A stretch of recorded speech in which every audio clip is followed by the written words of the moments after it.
हाल ही में दुनिया के दो अलग अलग कोनों में कुदरत का एक बहुत ही भयानक रूप देखने को मिला है।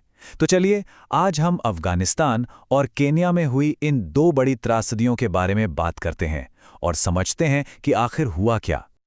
हाँ, ये सिर्फ हेडलाइंस या नंबर्स नहीं हैं।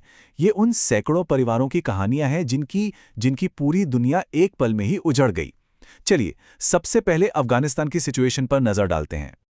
तो अफगानिस्तान में जमीन के नीचे हुई एक हलचल ने ऊपर सतह पर एक बड़ी तबाही ला दी। उत्तरी अफगानिस्तान में जो भूकंप आया, उसमें 20 से ज्यादा लोगों की जान चली गई और सैकड़ों लोग घायल हैं। जरा सोचिए, एक ऐसा देश जो पहले ही इतनी मुश्किलों से गुजर रहा है, उसके लिए ये एक और कितना गहरा जख्म है। तो सवाल ये है कि यहाँ इतना ज्यादा नुकसान क्यों हुआ? इसकी सबसे बड़ी वजह है वहाँ का इलाका। वो पूरा एरिया पहाड़ी और बहुत ही दुर्गम है। वहाँ सड़कें, इमारतें ये सब पहले से ही काफ़ी कमज़ोर हैं। तो जब ऐसा कोई झटका लगता है तो वो टिक नहीं पाती, और इसी वजह से रेस्क्यू टीम्स का वहाँ तक पहुँचना भी एक बहुत बड़ा चैलेंज बन जाता है। तो फिर ये बात आती है कि अफगानिस्तान में ही बार बार ऐसा क्यों होता है। देखिए, असल में हमारी धरती जो है ना, वो कई बड़ी बड़ी प्लेट्स या कह लीजिए टुकड़ों से जुड़ी हुई हैं।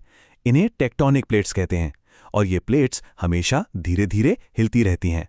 अब अफगानिस्तान की जो लोकेशन है वो ऐसी जगह पर है जहां कई सारी प्लेट्स आपस में मिलती हैं। बस इसी वजह से ये पूरा इलाका भूकंप के लिए एक हाई रिस्क जोन यानी कि एक हॉटस्पॉट बना हुआ है। चलिए, अब अफगानिस्तान से चलते हैं हजारों मील दूर अफ्रीका, केन्या में। यहां भी कुदरत ने कहर ढाया, लेकिन इस बार वजह जमीन के नीचे की हलचल नहीं थी, बल्कि ऊपर से बरसता पानी था। तो दोनों हादसों में फर्क बिल्कुल साफ है। जहां अफगानिस्तान में धरती कांपने से तबाही आई, वहीं केन्या में इतनी ज्यादा बारिश हुई, इतनी ज्यादा हुई कि उसने पहाड़ों को अंदर से कमजोर कर दिया, और नतीजा एक भयानक भूस्खलन। वहां लगातार जो भारी बारिश और बाढ़ आई हुई है, उसकी वजह से जमीन खिसक गई और इस भूस्खलन में 26 से ज्यादा लोगों की मौत हो गई। यहां पानी जो जिंदगी देता है, वही जानलेवा बन गया। और दुख की बात यह है कि आगे का रास्ता और भी मुश्किल है। बचाव कार्यों को उन्हें रोकना पड़ा है, क्योंकि जहां यह हादसा हुआ वहां अब भी बाढ़ का पानी भरा हुआ है। बचाव दलों के खुद की जान को खतरा है। ये एक ऐसी लाचारी वाली स्थिति है जहां मदद करने वाले हाथ भी बंधे हुए हैं। और देखिए, ऐसी घटनाएं अब कोई अचानक होने वाली बात नहीं रह गई हैं। इनके पीछे कुछ बड़े कारण हैं। एक तो है क्लाइमेट चेंज, जिसकी वजह से मौसम का मिजाज बदल रहा है, और दूसरा अनियोजित निर्माण, मतलब बिना सोचे समझे बनाए गए घर और इमारतें। ये दोनों चीजें मिलकर जमीन को कमजोर कर रही हैं, और इस तरह के हादसों का खतरा बढ़ता ही जा रहा है। तो इन दो अलग अलग जगहों पर हुई इन त्रासदियों से हम क्या सीख सकते हैं? कहीं ना कहीं ये हमें हमारी एक साझा जिम्मेदारी की याद दिलाती हैं।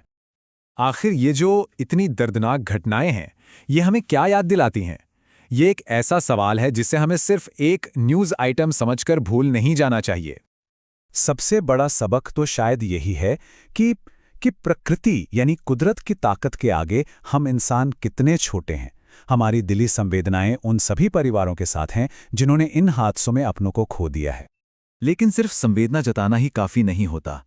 चाहे भूकंप हो या बाढ़, जब ऐसी तबाही आती है तो ये पूरी दुनिया की जिम्मेदारी बनती है कि एक साथ आगे आएं और मदद करें। क्योंकि जब कुदरत अपना कहर दिखाती है तो इंसानियत ही आखिरी उम्मीद, आखिरी सहारा बनती है।